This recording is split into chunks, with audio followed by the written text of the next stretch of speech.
നീ കാരണം എന്റെ ഡെലിവറി റിപ്പോർട്ട് നന്നായിരിക്കും. എനിക്ക് സന്തോഷമുണ്ട്. പക്ഷേ ഡെലിവറി നിഞ്ച എന്ന് പറഞ്ഞ എന്താ? വളരെ പ്രധാനപ്പെട്ട പാർസലുകളും രേഖകളും ഉൾക്കൊള്ളുന്ന ഒരു ജോലിയാണിത്. എന്റെ ജീവിതം പണയം വെച്ച് സുരക്ഷിതമായി അത് എത്തിക്കുന്നു. ഒരു പോസ്റ്റ്മാനെ പോലെ? അല്ല, അത് തീർത്തും വ്യത്യസ്തമാണ്. പോസ്റ്റ്മാന്റെ ജീവിതത്തിന് ആപത്തൊന്നുമില്ല, പക്ഷേ ഞങ്ങളുടേതിലുണ്ട്. എനിക്ക് മനസ്സിലായി. അപ്പൊ നിങ്ങൾ ജീവൻ പണയം വെക്കുന്ന ഒരു പോസ്റ്റ്മാനാണ്. നിന്നെ എന്താണ് ഞാൻ രണ്ടായി കാണുന്നത്? നരുട്ടോ, നരുട്ടോ. ഒരു മിനിറ്റ്, നീ ക്ലോൺ ജിറ്റ്സു വല്ലതും ഉപയോഗിക്കുവാണോ? എന്നോട് മറച്ചാക്കണ്ട. നിങ്ങൾ ഇരട്ടകളാണോ? അല്ല. ദൈവമേ, ഇവർ രണ്ടുപേരിൽ ആരാണ് ശരിക്കുള്ള ഹിനാറ്റ എന്ന് എങ്ങനെ കണ്ടുപിടിക്കും?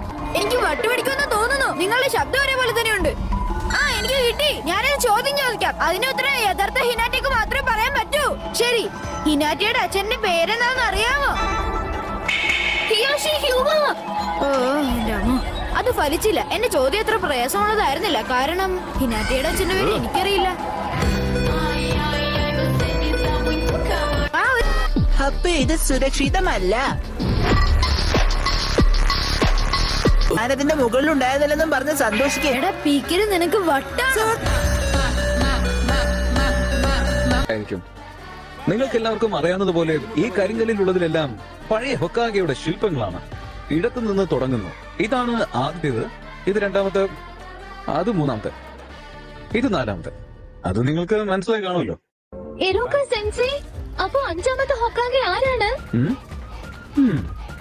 അത് ഇതുവരെ തീരുമാനിച്ചിട്ടില്ല. ഒരുപക്ഷെ അത് നിങ്ങളുടെ ഫേവറേറ്റ് ടീച്ചർ ആവാം.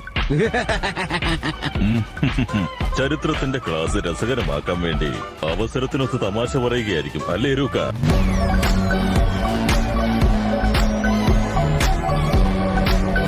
ഇദ്ദേഹത്തിന്റെ ശില്പമാണ് ആ മലയിൽ കൊത്തിവെച്ചിരിക്കുന്നത്. ഇദ്ദേഹമാണ് മൂന്നാമത്തെ ഹൊക്കാഗെ. ഏറ്റവും ശക്തനും ബുദ്ധിമാനുമായിരുന്നു എന്നാണ് മൂന്നാമത്തെ ഹൊക്കാഗെ എന്ന് പറയുന്നത്. അദ്ദേഹത്തെ പ്രൊഫസർ എന്നും വിളിച്ചിരുന്നു.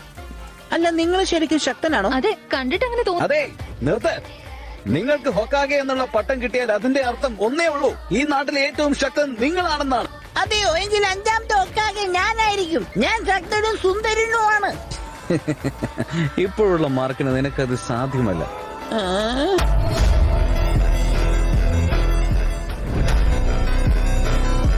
നിനക്ക് മതിയായില്ലടാ കിറുക്ക. ലോഡ് ഒരോച്ചിമാർ എനിക്ക് തന്ന ഈ ശരീരത്തെ നീ ഇപ്പൊ അഭിനന്ദിക്കുന്നുണ്ടോ? ഞാൻ എന്റെ കൈകൾ കൊണ്ട് നിന്നെ പിച്ച് ചീന്തും. നീ എന്നോട് പറ, അവൻ എവിടെ കണ്ടെത്താനാവുന്നു? ഒറോച്ചിമാര് എവിടെയാണ് ഒളിച്ചിരിക്കുന്നത്? ഒരിക്കൽ കൂടെ ഞാനത് ചോദിക്കില്ല. നിന്നെ പോലൊരു പീറച്ചറക്കനോട് ഞാനത് എന്തിനു വിവരിക്കണം?